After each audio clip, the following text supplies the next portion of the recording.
சுத்து வட்டாரத்துல அவனை போறதுக்கு தயங்குறாங்க. நீ மனசு வச்சா நடக்கும்.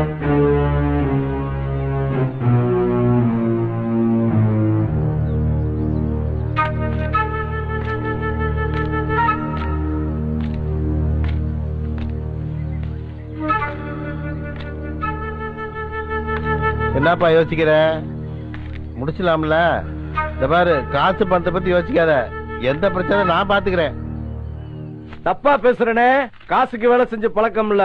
சாமிக்கு சாதிக்கு ரோசத்துக்கு மட்டும்தான் இந்த கூடலூர் பேயத்தை வேலை செஞ்சிருக்கான். கருத்த பாண்டிய போறதுக்கு காசு தரேன்னு சொல்லி என்னை கேவலப்படுத்திட்டியானே. இத பாருனே, எனக்கு எல்லா விஷயமும் தெரியும்.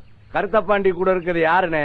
அவ்வளவு நம்ம பயிலுகனே. ஒரு காலத்துல உனக்கு வேலை செஞ்சிருக்காங்க, இன்னைக்கு தனியா பொழப்பு பாக்குறாங்க. நம்ம பாக்குற தொழில முன்ன பின்ன இருக்கதானே செய்யும். நம்ம தான் அனுசரிச்சு போகணும்.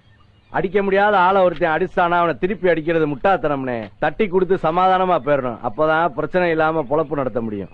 இத பாருனே, நம்மள நாமே அடிச்சுக்கிட்டோம்னா அந்த ஊர்ல ஒரு பைய உசுரோட இருக்க மாட்டானே. பூரா செத்துருவாங்க. பிறகு அசலூருக்கார பையங்க வந்து நான் தான் நம்ம பொல்ல புடிச்சு பதம் பாத்துருவாங்க. நம்ம முன்னேறக்கே 30 வருஷம் ஆயிருக்கு. ஏன் நமக்குள்ள ஒத்துமை இல்ல. நாம மட்டும் ஒத்துமையா இருந்தோம்னா நம்மள யாரும் ஆட்டவும் முடியாது, அசைக்கவும் முடியாது. வேணானே, விட்டுருனே. உனக்கு ஒரு பிரச்சனைனாலும் எனக்கு ஒரு பிரச்சனைனாலும் கருத்த பாண்டி தானே முன்னாடி நிப்பான். வேணாம்னே, விட்டுரு. நம்ம செத்தாலும் நம்ம சாதி சாக கூடாதுன்னு. ஓ